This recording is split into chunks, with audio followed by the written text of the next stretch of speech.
नमामि धन्वन्तरिमादिदेवं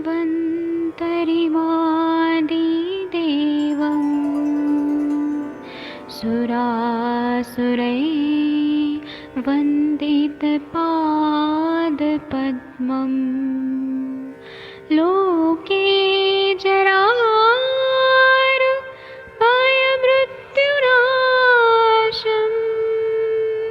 दातारमीशं विविधौषधीनां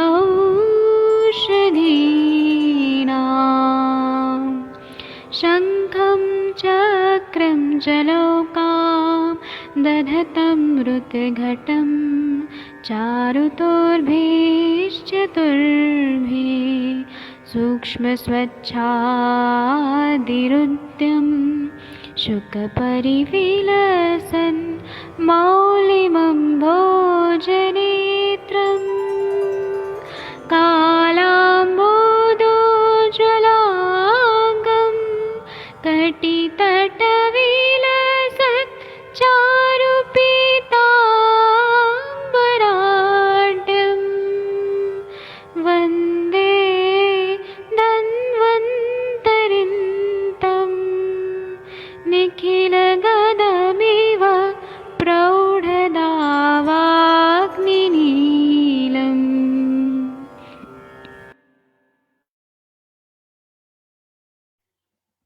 प्रणाम सभी लोगों को। मैं वैद्य अरविंद पाठक पुणे महाराष्ट्र से आप सभी लोगों का स्वागत करता हूं। सभी लोगों को कोटि कोटि प्रणाम करता हूं।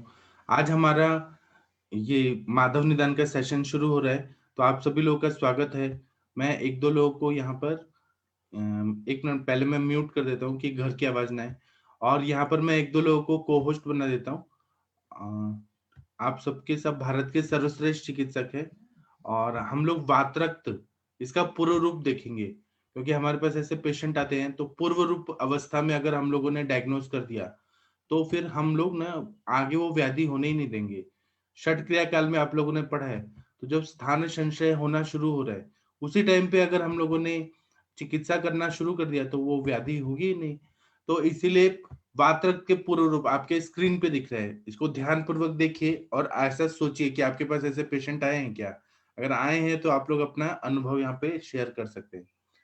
इसमें ऐसे बता रहे हैं कि वात रक्त के पूर्व रूप ऐसा बता रहे हैं कि स्वेदोत्यर्थम नवाकर्षणम स्पर्शाज्ञत्वम शतयतिरुप संदेशथिल्यम आलस्यम सदनम पिंडकोद्गमः जानुजंगोरुकट्यम हस्तपादांग संदिशु निस्तोदः स्फुरणं भेदो गुरुत्वं सुप्तिरेव च कंडु संदितारुक भूत्वा भूत्वा नश्यति चासकृत वैवर्णम मंडलोत्पत्ति वाताश्रिक पूर्व लक्षणम। मतलब इसमें ऐसे सिम्टम्स क्या दिखते हैं कि जहां पर भी कोई एक ऐसा स्थान संशय हो जाता है तो वहां पे पसीना बहुत आता है या बिल्कुल नहीं आता है, शरीर काला हो जाता है, स्पर्श का ज्ञान नहीं रहता है, थोड़ा सा चोट लगने पर भी पीड़ा अधिक होने लगता है, जोड़ों में शिथिलता मालूम होने लगता है, आलस्य रहता है, अंगों में पीड़ा होती है, फुंसियां निकलने लगती हैं, जानू में जंघा, उरु, कमर, कंधा, हाथ, पैर और संधियों में कोचने की सी पीड़ा होती है, और ऐसे कुछ तो अंदर से खींच रहे हैं ऐसे पीड़ा होने लगती है, अंग फड़कने लगता है, सब अंगों में टूटने की सी पीड़ा होती है, देह में भारीपन और शून्यता रहती है, खुजली होती है, जोड़ों में बराबर पीड़ा होकर शांत हो जाती है, देह का वर्ण विकृत हो जाता है, देह में चकत्ते पड़ जाते हैं, पूर्व वातरक के पूर्व लक्षण है। टीकाकार क्या बोलते हैं, पूर्व रूपम महा स्वेदेत्यादि स्वेदोत्यर्थम नवेति घर्मागमन नत्यर्थम भवति सर्वथा वाना भवति एतच्च व्याधि महिम्ना कुष्ठवत् शतयति शतयति रुगिति यदि कारणांतरात् शतम स्यात्तातिशयम रुजा स्यात् तद्देशस्य दुष्टत्वात्। मतलब वात्रक का पूर्व रूप कहते हैं स्वेदेत्यादि, स्वेदोत्यर्थम न वेति अर्थात पसीना बहुत आता है अथवा बिल्कुल नहीं आता है, या रोग का प्रभाव है, जैसे कि कुष्ठ में स्वेदवायु स्रोतों की विकृति से या तो स्वेद अधिक आता है या बिल्कुल नहीं आता। शतेतिरुक्त यदि कारणांतर से भी उस स्थान में शत हो जावे तो उसमें अत्यंत पीड़ा होती है, क्योंकि वह स्थान दूषित होता है। वात्रक की पूर्व रूपावस्था में रोगी को या तो पसीना बहुत ज्यादा आने लगता है या बिल्कुल नहीं आता है, त्वचा काली और विदग्ध हो जाती है, उसमें स्पर्श का ज्ञान नहीं रहता, किसी कारणांतर से उसमें क्षत हो जावे तो उसमें असह्य पीड़ा बनी रहती है। संध्या शिथिल हो जाती है। आलस्य एवं शरीर गिरा गिरा सा प्रतीत होता है। शरीर पर पीड़िकाएं निकल जाती हैं। जानू, जंघा, उरु, कटी, अंश में, कंधे में, हाथ में, पाँव में और संधियों में स्फुरण होता है और फटने की सी पीड़ा होती है। भारीपन होता है। फिर यह स्थान सोए हुए मतलब नमनेस आता है। उसी तरह से संधियों में कंडू होती है, खुजली होती है। फिर पीड़ा होकर स्वयं हटती है। सारा शरीर विवर्ण हो जाता है और मंडल बड़े बड़े चकत्ते पड़ जाते हैं। चकत्ते जो पड़ते हैं ना, ऐसे बड़े बड़े रैशेस टाइप ऐसे आ जाते हैं। तो आप लोगों ने ऐसे पूर्व रूप अवस्था में व्याधि को समझा है क्या? कंचन मैम, आप बताइए। आपने अगर कुछ ऐसे पेशेंट पूर्व रूप अवस्था में देखे हैं तो बताइए, नहीं तो हम आगे बढ़ते हैं। और नहीं तो आप आगे देखिएगा। जी सर। प्रणाम सर, ये ज़रूर देखती हूँ मैं सर, और मुझे ये पूर्व रूप इसके समझते हैं ना, तो मैं तब से इसको ट्रीट कर रही हूँ। अब भी 2 महीने 2 दिन पहले ही एक पेशेंट आई थी, तो 35 एज की होगी वो, और काफ़ी ट्रीटमेंट किया उसने पतंजलि में दूसरे सेंटर पे 6 महीने से, फिर उसको कुछ भी रिजल्ट नहीं आया। तो उसने मुझे दिखाया, तो मैंने उसे वात रक्त करते करके ही डायग्नोस किया है। अभी देखती हूँ 15 डेज में फिर से बुलाया मैंने। उसके लक्षण में यही था कि उसे पूरा पीड़ा हो रहा था। तो उसका एक्सरे वगैरह सब नॉर्मल था, सब रिपोर्ट्स नॉर्मल थे, पर ये जस्ट ऐसा लग रहा था कि बिगिनिंग है, पूर्व रूप है वात रक्त के। वो बोल रही थी कि दोनों हाथ सुन्न हो रहे हैं, पैर भी कभी कभी सुन्न होता था उसका, और पेन बोलती थी ना, तो जैसे कि अपर बैक में उसको एक साइड से खींचा हुआ सा पेन होता था। कभी बोलती थी कि वो मेरा माथा पूरा सुन्न हो जाता है। मतलब इररिलेवेंट जैसे उसके सिम्टम्स पे थे। पहले मुझे लगा कि ये साइकोलॉजिकल कुछ प्रॉब्लम है, तो मैंने पूरा उसका हिस्ट्री टेकिंग किया, पर ऐसा कुछ भी मुझे नहीं लगा। तो इसने उसमें मैंने वात रक्त वाले ही पूर्व रूप, जैसे पैर, फिर बोलती थी कि पैरों के तलवों में जलन भी हो रही है, थोड़ा थोड़ा, कभी कभी हाथों में जलन, मतलब हल्का हल्का जलन उसको होता था सर। और उसकी जो खाने पीने का देखा मैंने कि उसके हेतु में भी मुझे वात रक्त वाले ही जो हेतु होते हैं मोस्टली वही मिले। और जैसे कि वो दही खा के सो रही थी, रात का जाग भी रही थी, उसके चेहरे पे भी ऐसे काले थोड़े धब्बे स्टार्ट हो गए थे, और वो बोल रही थी कि मुझे ये पहले बिल्कुल नहीं था, पूरा स्किन क्लियर था। तो और खाने में जैसे वो और रूखी चीजें ज्यादा खा रही थी। उसको चना, राजमा, वटाना ये बहुत पसंद था, तो उसके खाने में मोस्ट ऑफ वही था। और दोपहर में सोने का भी उसका हेतु मिला सर। मतलब ये सब कुल मिला के मैं पहले ऐसे देखती हूँ ये पेशेंट में कि ये ऐसे उसके लक्षण मिल रहे हैं, उसके हेतु मिल रहे हैं, तो इसे वात रक्त जैसे ट्रीट करो। तो अभी मैं देखूंगी सर इसको रिजल्ट कैसे आता है, तो फिर मैं फिर से बताती हूँ इसके बारे में, तो देखती हूँ सर मैं। जी सर। और चरक में क्या लिखा है कि चरक संहिता में जो 29 चैप्टर है वात श्रोणी चिकित्सा का, उसमें 13 और 15 नंबर का श्लोक है। इसमें ऐसे बता रहे हैं कि जानू में, जंघा में मतलब नी जॉइंट में, फिर जंघा में, उरु में, कटी में, अंश में और हाथ पैर के पर्व संधि प्रदेश में पीड़कोत्पत्ति होती है। मतलब छोटे छोटे पीड़िकाएं आ जाती हैं। गॉटी अर्थराइटिस जब शुरू होने वाला है तो वहां पे छोटे छोटे पीड़िकाएं आती हैं और तीव्र पीड़ा होती है। पूर्व रूपावस्था में बहुत ज्यादा सीवियर पेन होने लगता है जॉइंट्स में। उसी तरह से तोद होता है, भेद होता है, मतलब सूचीवत वेदना जो होती है तोद, और कुछ भाला चुभा दिया इस तरह से भी वेदना होती है, वो भेद। गौरव होता है, कंडू होता है, खुजली आती है, संज्ञा शून्यता, संधि विकृति और संधि वेदना ये बारंबार उत्पन्न होते हैं, बार बार उत्पन्न होते हैं और नष्ट भी हो जाते हैं। त्वचा पर वर्णता और मंडलोत्पत्ति होती है। ये सब वातरक के पूर्व रूप है। और चरकाचार्य जी बोलते हैं कि कुष्ठ और वातरक के पूर्व रूप में उत्पन्न होने वाले लक्षणों में काफी सारधम्यता रहती है, मतलब सेम दिखते हैं। दोनों में रहने वाली रक्त दुष्टि ही इसका कारण है। फिर भी वातरक्त में अंग साध होता है, वहां पे मतलब बहुत ज्यादा ना सुक्ति ऐसे सिम्टम दिखने लगते हैं, गुरुता आती है, आलस्य होता है। और अंग साध का मतलब है कि वो पार्ट से ना बहुत ज्यादा ऐसे लूज दिखाई देने लगेंगे, और मतलब वहां पे कार्य अक्षमता दिखने लगेगी, संधिशूल होगा, शोथ होगा। ये पूर्व रूप अवस्था रहती है। तो आप लोग ने और कुछ देखा होगा तो बताइएगा, नहीं तो हम आगे बढ़ते हैं। ये सब बहुत ही इंपॉर्टेंट है। गाउटी आर्थराइटिस होने वाला है तो ऐसे सिम्टम्स आने लगते हैं। पहले के वैद्य जो थे ना, वो पेशेंट को देखते ही बता देते थे कि ये अब ये बीमारी होगा, ये बीमारी होगा। तो वैसे पढ़ाई भी होती थी ना उनकी, वैसे गुरुकुल में दिखाया भी जाता था कंटिन्यू। तो पेशेंट को देखते ही बता देते थे कि अब ये वातरक्त होगा, ये संधिवात होगा, ये आमवात होगा। ठीक है।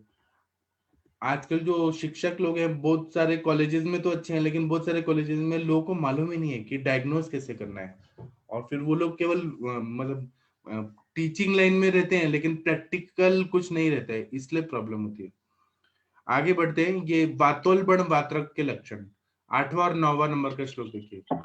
वेजिस में जो एक नमस्ते वेजी, जो लाइट हेडेडनेस है ना, जैसे कहते हैं कि सिर में शून्यता, तो वो समझ नहीं आता है, क्योंकि पेशेंट तो बोलते हैं, लेकिन वो मतलब क्या फील होती होगी कभी कि लाइट मतलब जैसे शून्यता है ना, ये सुन्न होता है ना, सुन्न होने को क्या आप समझेंगे? मतलब शून्यता मतलब हम शून्य समझें, हाँ, सुन्न हो जाता है उनको, ऐसे मतलब लगता जैसे है। कि वहां पर सेंसेशन का लॉस। हाँ, उनको ऐसे कभी कभी ऐसे चक्कर टाइप आता है और ऐसा लगता है कि पूरा शरीर में सुन्न हो गया है, ब्लड सर्कुलेशन नहीं हो रहा है वहां पे। खालीपन भी होता है, जहाँ पे मज्जा की कमी होती है वहां पे खालीपन जैसा लगता है। हाँ, हम्म, दूषित रक्त। ठीक है, थैंक यू। आपने देखा है अनुरिता मैम, पूर्व रूपा? यस सर, बहुत बहुत बहुत टिपिकल पेशेंट देखे बात रख के, वही सब बताइए। चीज में अभी लगा, लेकिन पूर्व रूप में वो हमें पकड़े नहीं जाते। मैं वही सोच रही थी कि कैसे वो जॉइंट पेन और इनको वातरक की तरफ कि पहले हम डायग्नोज कर सकते तो यहाँ पे खिंचावट होना शुरू होता है ना शुरुआत में, तो कुछ ना कुछ सिम्टम्स तो आएंगे ही। हैं। हाँ वही। और इनका अगर हम लोग ब्लड सैंपल दें, कंप्लीट ब्लड काउंट वगैरह, या कोई और स्पेसिफिक टेस्ट वगैरह कराएं, तो पूर्व रूप में क्या क्या आएगा वेजीज? यूरिक एसिड बढ़ा हुआ आएगा। मैम यूरिक एसिड हाई, हाँ। या बोलिए। फिर हायर होगा, या फिर मतलब अपर लिमिट की तरफ होगा? हम्म। सर लेकिन आजकल बाकी भी पेशेंट में यूरिक एसिड हाई आता है, मतलब वो पेशेंट किसी और परतंत्र व्याधि दूसरा रहता है, तो ये उस व्याधि के हाँ, तो कॉम्प्लिकेशन में। यूरिक एसिड बढ़ा है मतलब गाउटी एरिथ्राइटिस हो जाएगा, और मतलब वातरक्ति हो जाएगा, ऐसा नहीं है। वो तो हाँ हमें वही, थोड़ा हिंट देता है कि ऐसा बीमारी होने वाला है। बट संधियों में वेदना रहती है सर उनकी। जी, बहुत सारे लोग को चोट लग जाता है ना, यहाँ पे बोल रहे थोड़ी चोट लगने में पीड़ा अधिक होती है, तो वो हमें पता चलता है कि थोड़ा भी लग गया तो ये बढ़ जाता है पेन। वातरक में निमित्त कारण तो ये है ही कि खून जम जाता है वहां पे। ठीक है, आप लोग देखिएगा अब ऐसे पेशेंट और फिर बताइएगा। इसमें 8वां नंबर 9वां नंबर का श्लोक देखिए। वातोलवण वातरक के लक्षण, यहाँ पे वायु का डोमिनेंस ज्यादा है, तो इसलिए वायु की सिम्टम्स ज्यादा दिखेंगे। इसमें से बता रहे हैं, बाते अधिके अधिकम तत्र शूल स्फुरण भंजनम श्रोतस्य रोक्षम कृष्णत्वम श्यावता वृद्धि हानयः धम्य अंगुलिना अंगुली संधि नाम संकोचांग्र ग्रहो तिरुक श्वेत द्वेषानुपशयो स्तंभ वेपतु सुप्तयः। वातरक्त में यदि वात की अधिकता होती है तो जानू और जंगा आदि में पीड़ा होती है, अंग फड़कते हैं। जानू मतलब नी ज्वाइंट में और थाइज रीजन में बहुत ज्यादा पेन होने लगता है, अंग फड़कते हैं, अंगों में टूटने की सी पीड़ा होती है। शोथ में रुक्षता होती है, शोथ का रंग काला या नीला हो जाता है, शोथ कभी बढ़ता है कभी घटता है। धमनी और अंगुलियों के जोड़ों में संकोच होता है, सब अंग जकड़ जाते हैं, अंगों में अत्यंत पीड़ा होती है, ठंड अच्छी नहीं लगती है और ठंड से रोग बढ़ता है, अंगों में स्तंभ और कंप होता है और त्वचा शून्य हो जाता है। ये मैंने तो बहुत सारे डिफेंस वाले जो लोग हैं, जो पेट्रोलिंग करते हैं बहुत ज्यादा, आर्मी के लोग जहाँ ठंडे प्रदेश रहते हैं ना, या फिर जो राजस्थान एरिया में करते हैं, उन लोगों में तो ऐसे सिम्टम्स देखे हैं मैंने बहुत सारे, जो उन लोग का खाना पीना भी ऐसा होता है। हाँ जी, बताइए। नहीं, पूर्व रूप अवस्था में ही 8 to 7 बंद करके, और जैसे अमृता वगैरह जो हम लोग देते हैं, गिलोय, इसका सेवन स्टार्ट करवा दें, तो उसी अवस्था में ही जो है वो पेशेंट को कर सकते हैं इसको। हाँ, जी। जो लोग राजस्थान के बॉर्डर पे, भारत पाकिस्तान के बॉर्डर पे करते हैं ना, जैसलमेर वगैरह में, और ऊंट की सवारी भी करते हैं, उन लोगों को सोने का भी टाइम ठीक नहीं रहता। वैसे पेशेंट मेरे पास आए हैं, मैंने देखे हैं कि उनमें ऐसे सिम्टम्स दिखते हैं। उनके पैरों की उंगलियां देखेंगे ना तो काला और नीला पड़ गया है ऐसा, और स्वेलिंग आ गई पूरा पैरों में, और क्योंकि पैर लटके रहते हैं, और फिर उसके बाद में यूरिक एसिड भी बढ़ा हुआ रहता है। सब ऐसे सिम्टम्स मैंने देखे हैं। या फिर जो सियाचिन में काम करते हैं, पेट्रोलिंग करना पड़ता है ठंडे प्रदेश में, तो वो लोग अल्कोहल बहुत लेना पड़ता है उधर। ठीक है, इसमें टीकाकार क्या बोलते हैं, वात रक्तस्य दोषांतर संसर्गेण लक्षण्यान्यः वातेकदिक इत्यादि, वृद्धिहाने इति वात्रक्त लक्षणानां रक्त इत्यादि, रक्त इत्यत्र अधिक इत्यनुवर्तनीयम् एवं वक्ष्यमाण पित्तादिषु यतचारम्भक रक्तात् अन्य रक्तादनन्तरं बोध्यं रक्तमपि रक्तान्तर दूषकं भवति, यदुक्तं दुष्ट रक्त लक्षणे पित्तवद् रक्ते नाति कृष्णं च इति, शमं नैति शांतिं न याति कफम इत्यादि, द्वंद्व सर्वलिंगम च संकरादिते संकरात् द्विदोष त्रिदोष मेलका द्वंद्वलिंगम सर्वलिंगम च कर्माद वात्रक्तम भवति। मतलब वात्रक के दोषांतर संसर्गजन्य लक्षण कहते हैं।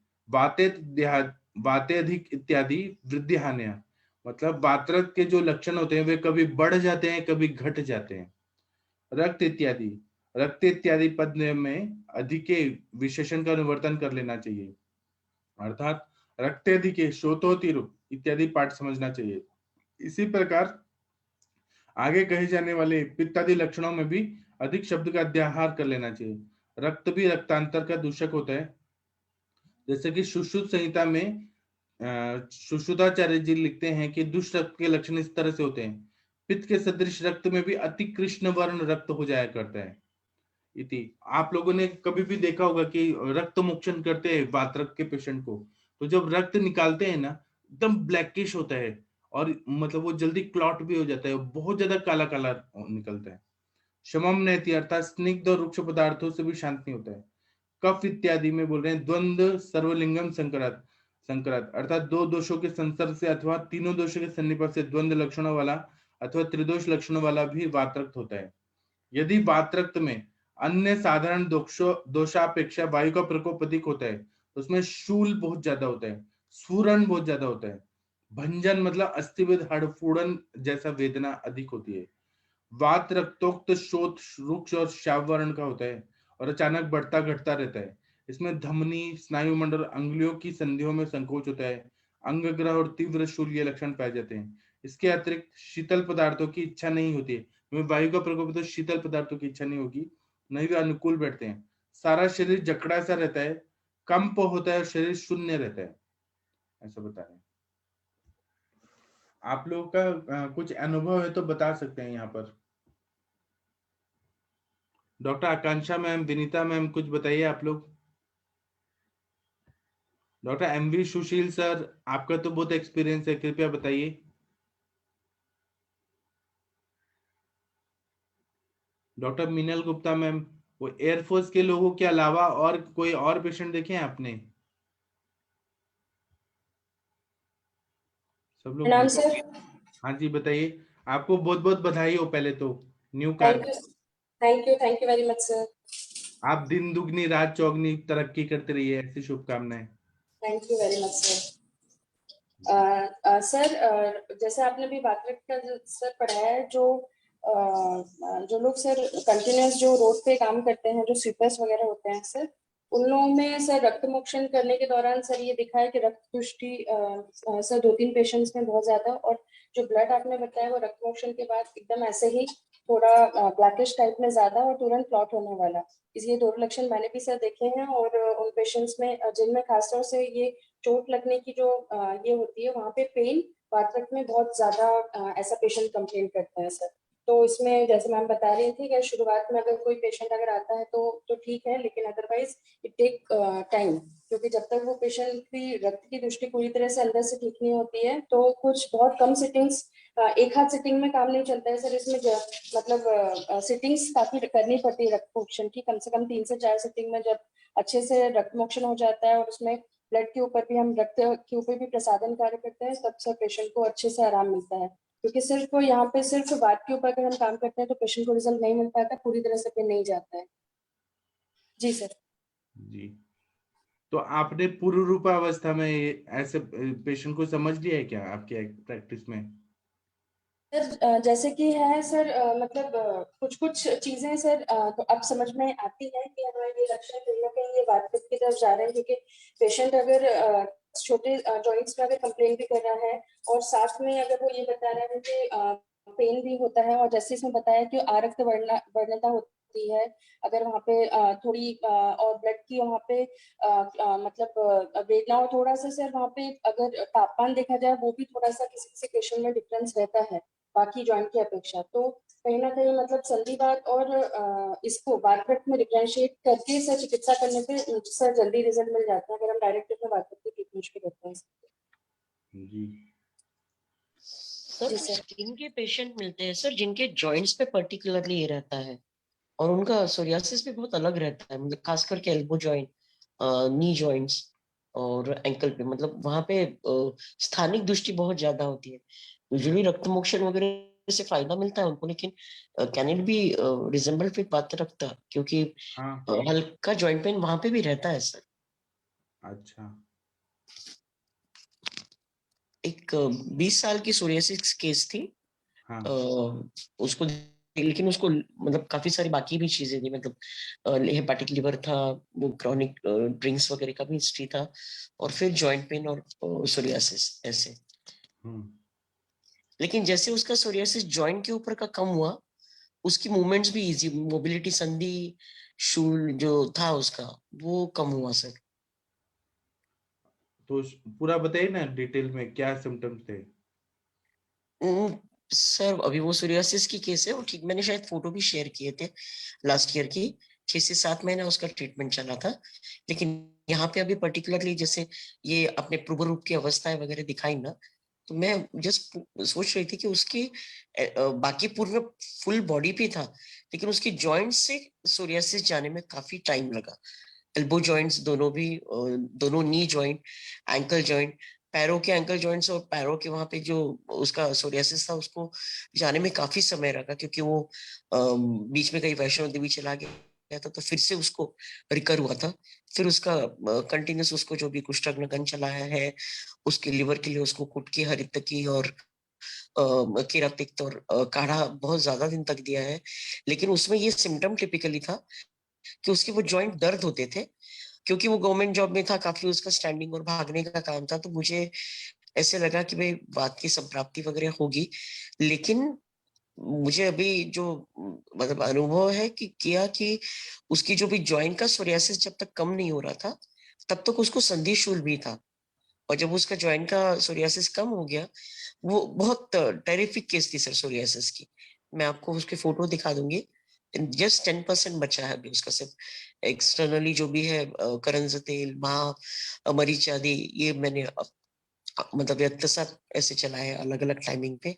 जात्यादि तेल है, उसको बहुत ज्यादा कंडू, जो बारिश का सीजन था तब बहुत ज्यादा कंडू था, तो उस चीज में मैंने उसको मतलब हमेशा ब्लड, क्योंकि वो श्रीगोंदा से आता था, तो बार बार ट्रीटमेंट के लिए यहाँ पे उसको बस्ती और बाकी सब चीजें बताई थी, लेकिन वो शोधन चिकित्सा नहीं कर सकता था, टाइम नहीं था, तो मैंने उसको फिर बाद में ब्लड डोनेट करने के लिए बोला था। हर 3 to 6 मंथ्स में ब्लड डोनेट करे, तो 3 3 मंथ्स में उसने ब्लड डोनेट भी किया था। जब तक मेरे पास में पॉसिबिलिटी था तो मैंने सीरावित कराया था, और बहुत वो जो आप बता रहे काला और ऐसे ऐसे ब्लड था उसका। लेकिन जैसे उसका जॉइंट का ये कम हुआ, तो सोरियासिस, तो वैसे उसके जॉइंट पेन भी कम हुए। तो फिर हम ऐसे समझ सकते हैं क्या सर कि वो उस अवस्था में था, बाद में वो कन्वर्ट हो सकता था वातरक्त में?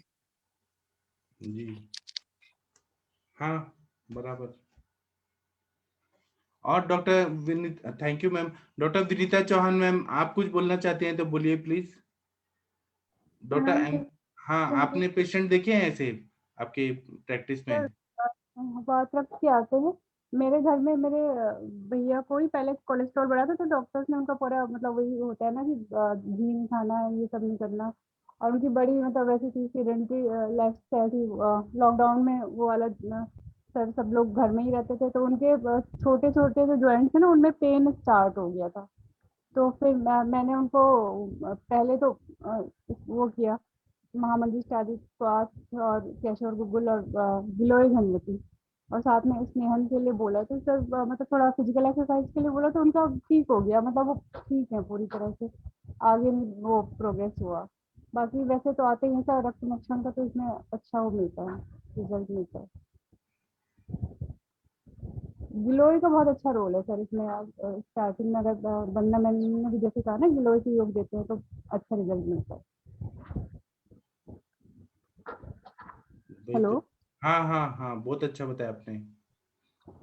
और किसी को कुछ बताना है तो बताइए। आप लोग के पास अनुभव है, अगर आप बताएंगे नहीं तो फिर आप लोग को फिर दिमाग कैसे खुलेगा। आप लोग अपना एक्सपीरियंस शेयर किया करिए। Doctor MV Sushil sir, doctor Ashok Yadav ji, आप लोग भी बताइए please. Doctor Virendra Mohan sir, कुछ आप बताइए सर। सविता मैम, कुछ बताइए आप भी। तो हम आगे बढ़ते हैं। इसमें ऐसा बता रहे हैं कि सामान्य लक्षण में ऐसा बताया है कि संधि प्रदेश में अत्यधिक प्रमाण में वेदना होती है। ये जो वेदना होती है ना, मूषिक दंशवत वेदना होती है, चूहे काटने की तरह। पर्व संधि से अन्य संधि की तरफ फैलने वाली विकृति हो जाती है। फिर संधि प्रदेश में शूल होता है। और हमारे सर ने हमेशा ये दिखाया बताया कि आरक्त वर्णता, मतलब रेडनेस आता है संधियों में। उष्ण स्पर्श रहता है और स्पर्शा सहत्व और ज्वर, ये वातरक के प्रधान लक्षण है। संधि प्रदेश में पीड़िकाओं की उत्पत्ति, यह भी इसमें होने वाला एक प्रधान लक्षण है।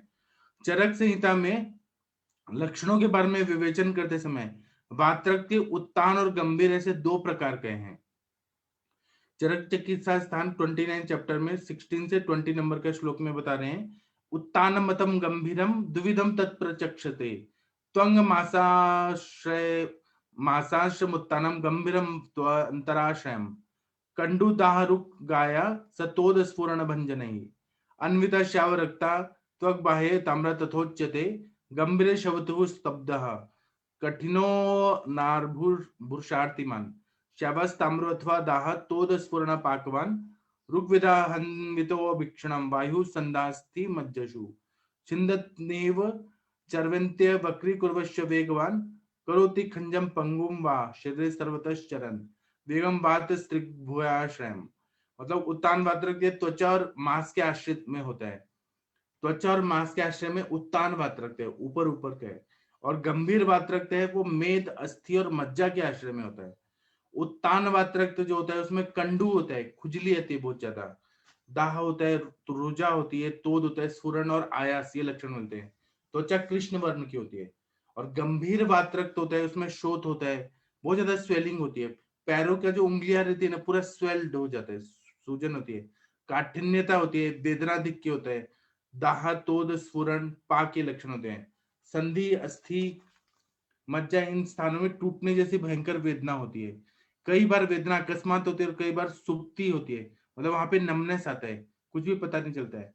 अवयवों की वक्रता होती है, संधि वक्रता होती है, इस कारण खंज और पांगुल्य जैसे गंभीर लक्षण इस अवस्था में दिखाई देने लगते हैं। चरक ने उत्तान और गंभीर ऐसे वात्रक के दो प्रकार के हैं। सुश्रुत से प्रकार न मानकर दो अवस्थाएं मानते हैं। उत्तान वात्रक के उपेक्षा करने से या दोष प्राबल्य कारण व्याधि बढ़ जाने से गंभीर धातुओं का आश्रय ले लेता है। इस दृष्टि से देखा जाए तो उत्तान गंभीर ये दो अवस्था है, ऐसा सुश्रुताचार्य जी मानते हैं। परंतु कुछ रुग्णों में केवल उत्तान वात्रक ही मिलता है, उन्हें कभी गंभीरावस्था प्राप्त नहीं होती है। तो ये इसके विपरीत कुछ रुग्णों में उत्तान वात्रक के लक्षण नहीं मिलते, गंभीर के ही मिलते हैं।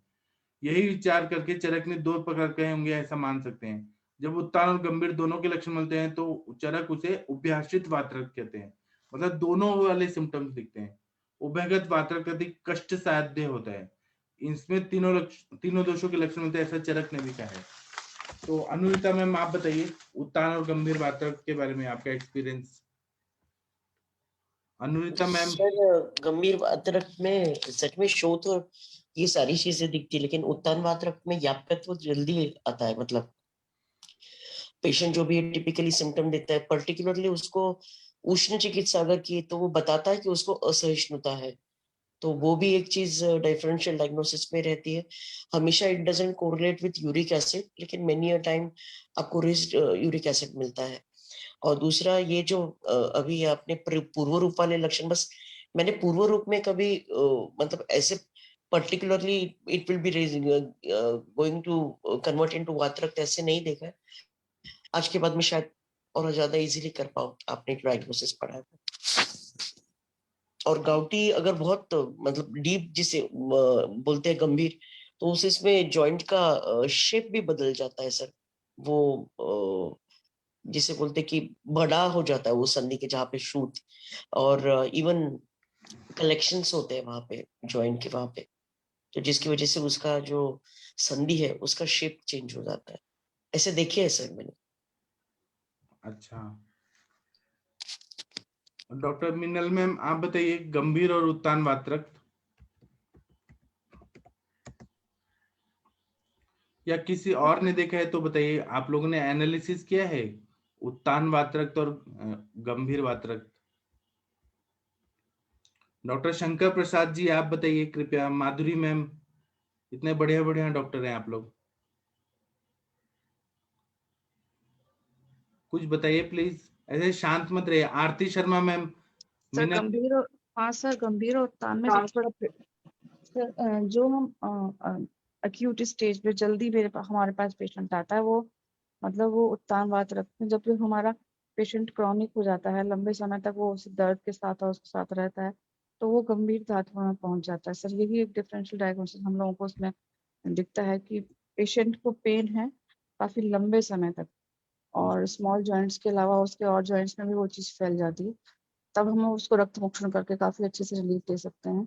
और जब हमारा वो सुपरफिशियल उसमें होता है, रेडनेस ज्यादा है वहां पर, और वो स्टार्टिंग स्टेज में है, तो वो हमारा इनिशियल स्टेज का पेशेंट होता है, तो वहां पर वो पेशेंट हम उत्तान वात रक्त में रख सकते हैं। वही तो इस ये दोनों अवस्थाएं भी है सुश्रुताचार्य जी के हिसाब से, और चरक दो अलग अलग टाइप्स बोलते हैं। प्रणाम सर। सर इसमें जो सोरियाटिक आर्थराइटिस है, इसको कैसे समझना चाहिए? मैंने जितने भी सोरियाटिक मोस्टली आर्थराइटिस यहाँ पे कहाँ से ला रही है? सर ये मतलब वात रक्त में नहीं आएगा, मतलब उसके कॉम्प्लिकेशन में?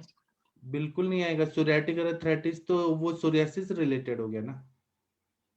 ओके, क्योंकि मैं अभी तक ऐसे समझती थी कि मतलब जो ये रक्त और ये वात दोनों से मतलब संबंधित है, इसलिए मेरे को ऐसे लगता था कि जितने नेवी वाले पेशेंट हैं मोस्टली उनमें ये सोरियासिस और ये वात रक्त ये दोनों ही रहते हैं। बहुत सारे लोगों में सोरियाटिक आर्थराइटिस मेरे को तो वो देखने को कुष्ठ, मिला, तो मेरे को एक लगा तरह से कुष्ठ हो गया ना वो तो। सर। पर सर जैसे रक्त दोष के इन्वॉल्वमेंट इसमें भी है और साथ में वात में भी तो है। ऐसा देखा जाए तो सारी बीमारियां सभी में आती है, तो सबको खिचड़ी मत बनाए ना, सब अलग अलग होता है। अच्छा, तो ये दोनों बिल्कुल अलग है, मतलब सोराइटिक आर्थराइटिस इससे मतलब नहीं है संबंधित? नहीं। ठीक है, थैंक यू सर हाँ ये दोनों टाइप के पेशेंट बहुत अच्छे से समझ में आता है। एक्चुअली मुझे पहले बिल्कुल नहीं डायग्नोस आता था ऐसे कि मैं इसे उत्तान वात रक्त में करूँ या फिर ये गंभीर में है। पर मैं आपको 2 साल से सुन रही हूँ करीब करीब, तो मैंने तब से मुझे इसका डिफरेंशियल डायग्नोसिस करना आया है सर। और यहाँ पे गंभीर में है तो पेशेंट जैसा आएगा ना, आपको एक तो बहुत ज्यादा उसकी डिफॉर्मिटी दिखती है पूरी उंगलियों में, पैरों के, हाथों के। बहुत बार हम उसको देखने के बाद फिर जैसे क्वेश्चन चालू करते हैं दर्शन, हमको यहाँ पे बहुत अच्छा डायग्नोसिस करने मिलता है। जैसे वो पेशेंट गंभीर में आता है तो हम वहाँ पे 2 डायग्नोसिस बनती है कभी कभी हमारी, जैसे आम वात है या वात रक्त है। तो हम जैसे पूरी उसकी हिस्ट्री लेते हैं तो हम कंक्लूजन पे जा सकते हैं कि ये वात रक्त है या आम वात है। तो गंभीर में तो बिल्कुल इजीली हो जाता है। ये उत्तान में ही अपने को पकड़ना पड़ता है कि ये पेशेंट गंभीर में नहीं जाए करके। तो जैसे ये हम पूर्व रूप देख रहे हैं, तो बहुत अच्छे से इसको मतलब आपने पहले भी बहुत बहुत बार, मैं मुझे तो ऐसा लगता है कभी कभी कि जैसे फर्स्ट स्टैंडर्ड के बच्चे को बार बार हमें चीजें सिखानी पड़ती है, आप हमें वैसे ही सिखाते हो, और हर बार बहुत बार रिपीटेशन होती है आपकी हर चीज की, तो वो बहुत अच्छे से दिमाग में रहता है। तो मुझे हमेशा पेशेंट देखने के बाद में जब भी कोई संधि शूल का पेशेंट आता है तो मैं इसे जरूर ऐसे अलग अलग इसे डायग्नोस करती हूँ। जैसे ये ऑस्टियोआर्थराइटिस संधि शूल नॉर्मल जा रहा है या वातरक्त जा रहा है या आमवा जा रहा है, वातरक्त में भी ये गंभीर है या उत्तान है। इसको डिफरेंशियल डायग्नोसिस हम आयुर्वेद के हिसाब से अगर करें ना तो हमें बहुत अच्छे से समझ में आता है।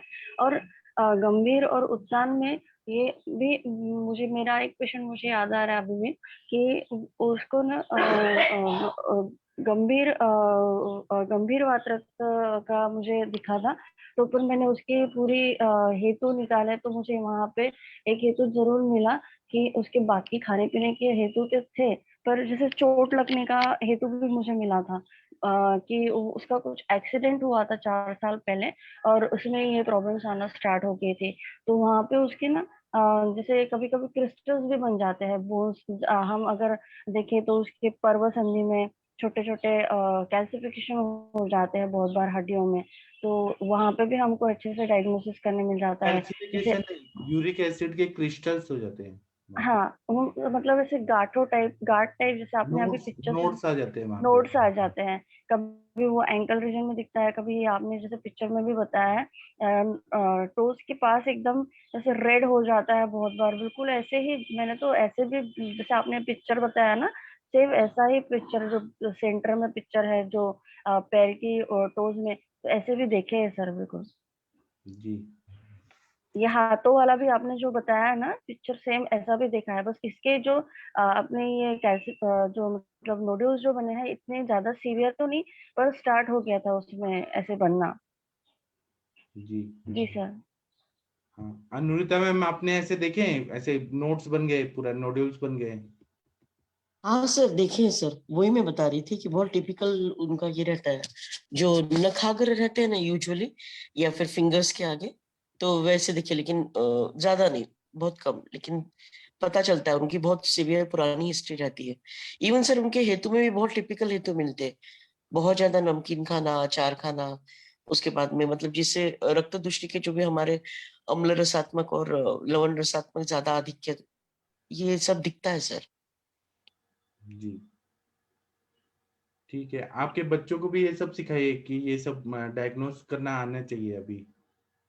हाँ ये सर, जुड़े बताया मैंने। केवल ये सुन सुन के उन फर्स्ट ईयर में है तो क्या हुआ, कम से कम उनको ये पहचानना तो आ जाएगा कि ये गाउटी आर्थराइटिस है। यस सर, मैं तो उनको बोलती हूँ घर वालों का पहले प्रकृति और विकृति, इस पे काम करो, खुद पे काम करो, फिर पेशेंट्स पे जाओ। जी ठीक है, और किसी को कुछ बताना है तो बताइए प्लीज, नहीं तो हम आगे बढ़ते। डॉक्टर आरती मैम, आप कुछ और बताना चाहती हैं? आरती मैम का नॉलेज बहुत ही वास्ट है। डिसीज भी बहुत क्लासिकल रहती है उनकी। आरती मैम का कैसा है ना कि आरती मैम को सब आता है, क्योंकि पेशेंट बहुत देखिए ना आरती मैम ने, इसलिए मैम का नॉलेज बहुत अच्छा है। ठीक है, हम आगे बढ़ते हैं। इसमें रक्ताधिक जो वात प्रकोप के लक्षण है वो क्या बता रहे हैं? तो ऐसे बता रहे हैं, रक्ते शोथोति रुक्तोदस्ताम्र चिमचिमायते स्निग्ध रुक्षे शमम नयति कंडुक्लेद समन्विता। मतलब रक्ताधिक वात रक्त में शोथ और वेदना काफी अधिक होती है।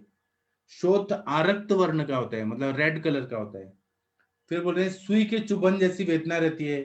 कंडोर आर्द्रता ये लक्षण मिलते हैं। दौर्बल्यता भी अधिक होती है।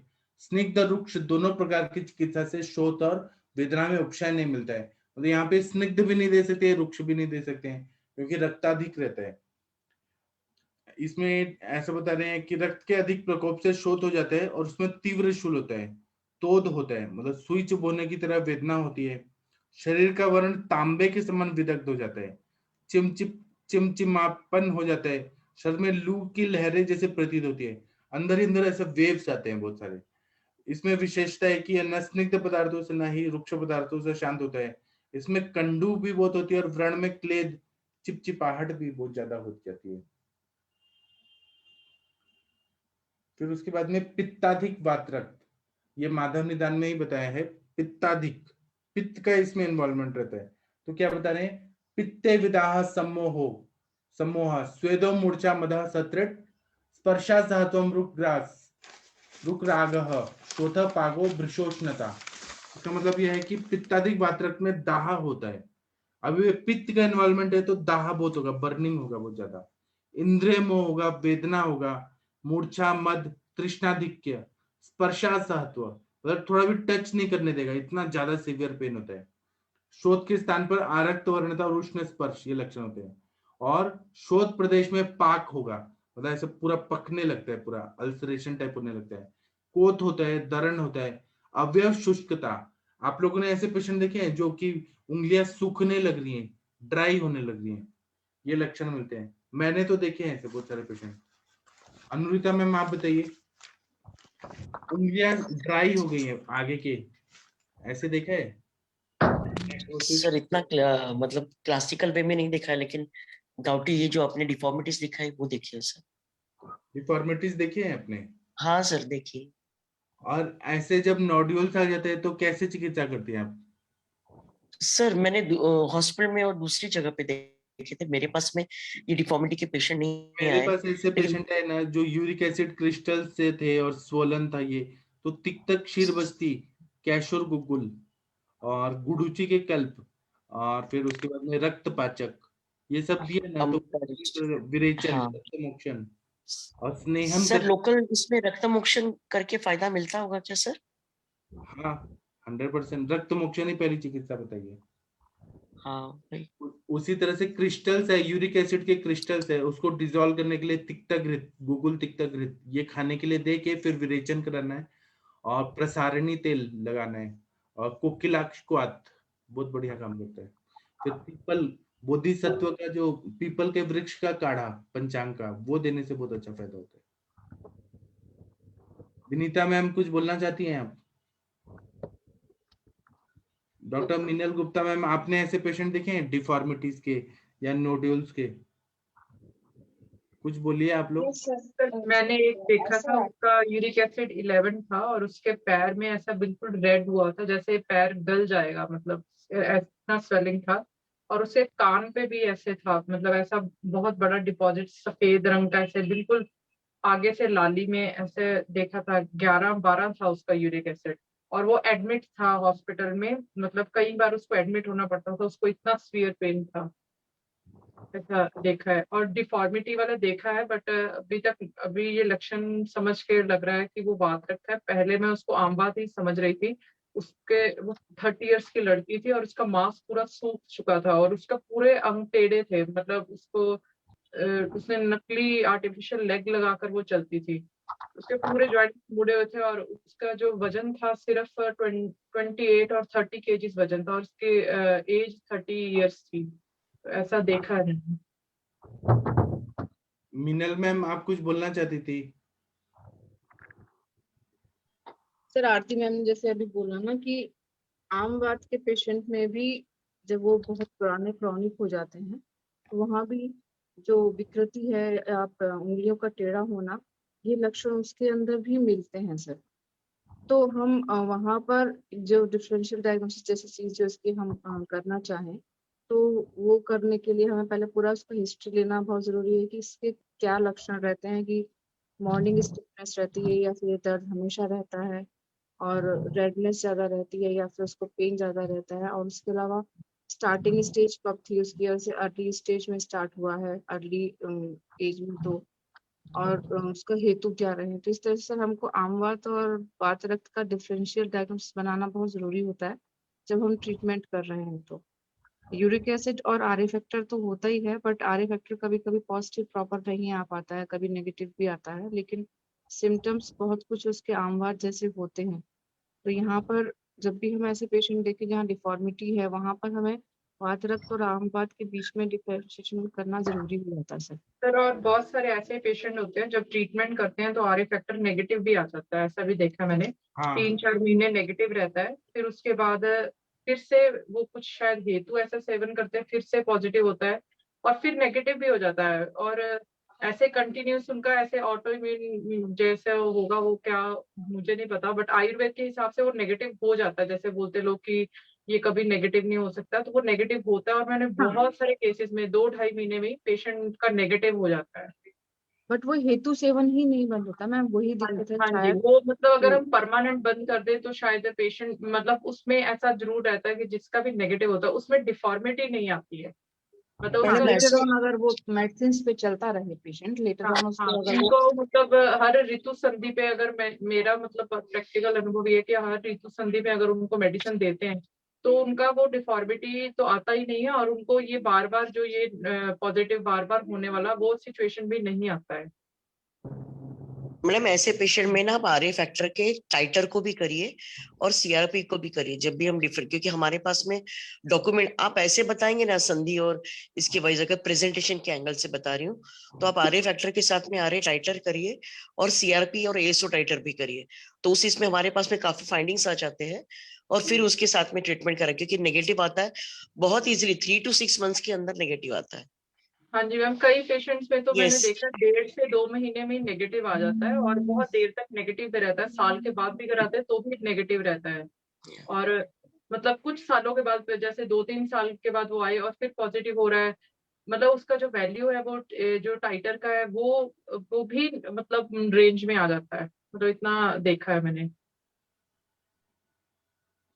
जो गांव के लोग हैं ना, बहुत पुराने मतलब जो बुजुर्ग लोग वगैरह हैं, ऐसे इसमें जो अभी आपने फोटो दिखाया ना, तो ये डिफॉर्मिटीज वगैरह जैसे सिर्फ पैर का है, कभी कभी सर वो पूरी तरह सारी जॉइंट्स को व्याप्त नहीं करता है, लेकिन पर्टिकुलरली आपने जो फुट के वो डाले हैं ना सर, ऐसे केसेस, लेकिन मुझे तब क्या लगता था शायद कोई पर्टिकुलर टेंडन है कि उनका या फिर कुछ एक्स्ट्रा ग्रोथ ऑफ बोन है और इस वजह से होता, क्योंकि मेरा ऑब्जर्वेशन करने का बहुत गलत आदत है सर, तो बुजुर्ग लोगों का जो जॉइंट पेन है ना उसमें ये ऐसे फर्स्ट पिक जो आपने भेजी है ना जहाँ पे टेंडन ये जो फर्स्ट क्रिस्टल यूरिक एसिड के वहां पे जमा है, तो शायद वो गाउटी अर्थराइटिस ही होगा, लेकिन तो वही वो तो पढ़ाई करने से और क्लियर होता है, इसलिए पढ़ना चाहिए। वही, क्योंकि मैं फिंगर्स और इसको देखती थी सर, लेकिन अभी आपने जो पिक डाली है ना, मतलब देखिए सर इतना हम स्टडी भी पूरी तरह से नहीं करते, आपने क्या है ना, बीएमएस के टाइम पे ऐसे पढ़ाता है अगर कोई हमें, तो हमारा और देखने का नजरिया बढ़ता। सर वही मैं स्टूडेंट्स को बोलती हूँ कि हमें 25 साल किसी ने नहीं पढ़ाया,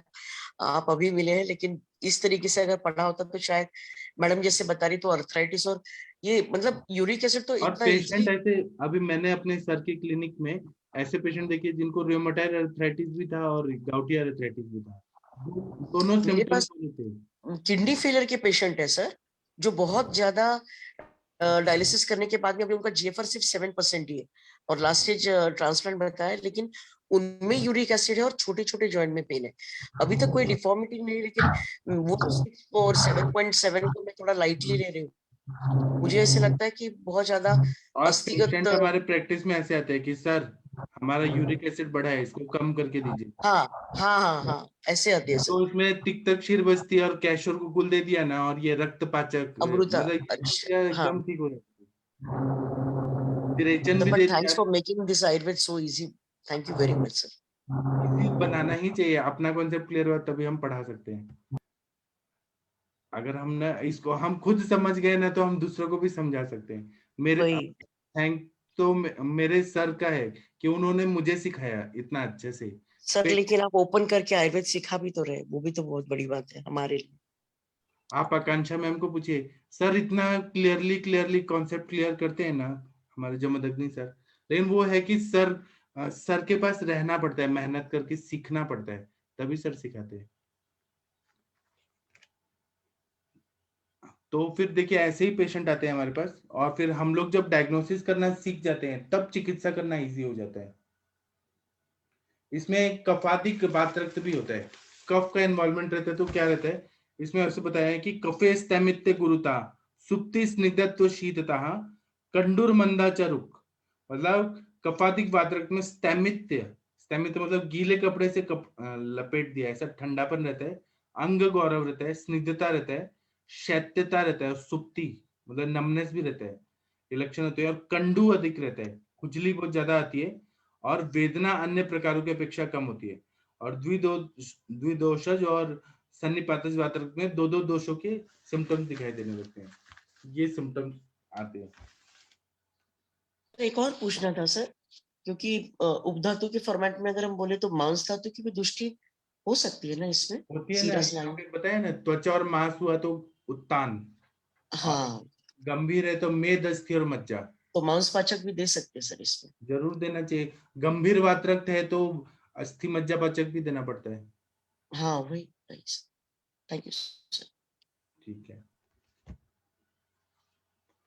अभी तो जब हम पेशेंट देख देख के एक्सपोजर होता है ना, तो हमें और भी समझ आता है कि क्या करना चाहिए। अब ये जो यहाँ पे नोड्यूल्स फॉर्मेशन हो गया है, तो एक तरह से यहाँ पे रुक्षता आ गई बहुत ज्यादा, तो यहाँ पे घृतपान कराना चाहिए। पहले घृतपान करना भी है और अभ्यंग भी करना है, और फिर धीरे धीरे रक्त मोक्षण कर करके 1-1.5 साल लग जाता है पूरा ठीक करने में। पेशेंट उतना पेशेंस नहीं रखते हैं सर। नहीं, जिनको ठीक होना है वो रखते हैं, जिनको नहीं रखना है मत रखिए। पेशेंट के पीछे नहीं भागना चाहिए, पेशेंट खुद आते हैं। और आपने ऑयल कौन सा बताया सर? जैसे जी, एक जैसे मीनोपॉज के बाद कई मतलब लेडीज में मैंने देखा है कि उनका जो सिर्फ जो पैर की जो हड्डी है वो ग्रो हो जाती है और उनको एक पेन भी रहता है, तो वो क्या हम गाउट में लेंगे? हाँ, उसमें खाना पीना ऐसा होता ही है। मेनोपॉज के बाद तो वायु का ही सारा दोष दिखने लगता है। उनमें मतलब अक्सर मतलब बॉडी पेन्स तो रह ही रहे होते हैं, एज अवस्था भी ऐसा रहता है, और साथ में उनका ये हड्डी बढ़ जाती है, जो पैर की हड्डी है वो थोड़ी सी बढ़ जाती है, और पर्टिकुलर फॉर ग्रेट टो जिसे हम बोलते हैं अंगूठे के अंगुष्ठ भाग पे, वही उनकी वृद्धि होती है। हाँ, लेकिन सबको नहीं होती है, कुछ हाँ, लोग। सबको नहीं होती, मतलब काफी पेशेंट्स में ऐसा देखा गया है, मतलब उनको वो बोलते हैं कि हमें यहाँ पे अब कोई पेन नहीं हो रही है, तब था। तो वो जैसे हिस्ट्री ले तो पता लगता है कि उनको ऐसा मीनोपॉज के बाद ऐसे वृद्धि हुई अस्थि की। मेनोपॉज के बाद एग्रेवेट हो गया, क्योंकि उनका खाना पीना एक दिन का नहीं है, बहुत सालों से बिगड़ा हुआ रहता है, इसलिए जी ऐसा। जी सर, जी सर, थैंक यू। हाँ, मेनोपॉज के बाद में धातु क्षयात्मक संप्राप्ति हर सिस्टम को बहुत झंझोड़ देती है, और इसमें अगर उसमें केयर किया जाए। ऑस्टियोपोरोसिस होना तो बहुत टिपिकल सिम्टम्स होते हैं, कैल्शियम की कमी सर होना। ऑस्टियोपोरोसिस और मज्जा शोषणीयता, क्योंकि मज्जा की क्षीणता के लक्षण में अंगमर्द है, लेकिन हम इसको बहुत लाइटली लेते हैं।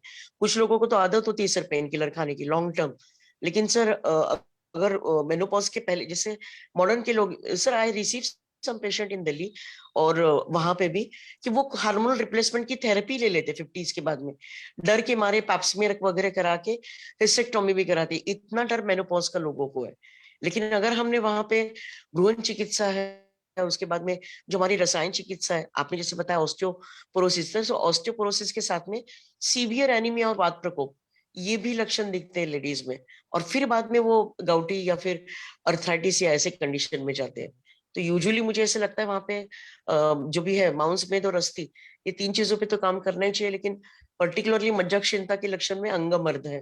तो अगर कोई लेडी पर्टिकुलरली बोलती है कि मुझे सुबह उठने के बाद में भारीपन लग रहा है, बॉडी में बॉडी एक है और वो वेग बॉडी एक है, तो मज्जा पे भी काम करना चाहिए, क्योंकि उस वक्त में पेशेंट जो पोस्ट मेनोपॉजल लेडीज है, उनकी मानसिक अवस्था बहुत स्ट्रेसिंग रहती है सर, क्योंकि कुछ लोगों ने दिन में जब यंगस्टर्स है तब काम नहीं किया होता है, या फिर हॉबीज पे काम नहीं किया होता है, बहुत ज्यादा फैमिली के लिए डिवोट किया होता है, और 40-50s के बाद में फिर उनको वो अकेलापन कि उनका कुछ करियर या उनका खुद का स्व एक अस्तित्व नहीं, तो वो वजह से मानसिक आघात उन पे बहुत सारा होता है।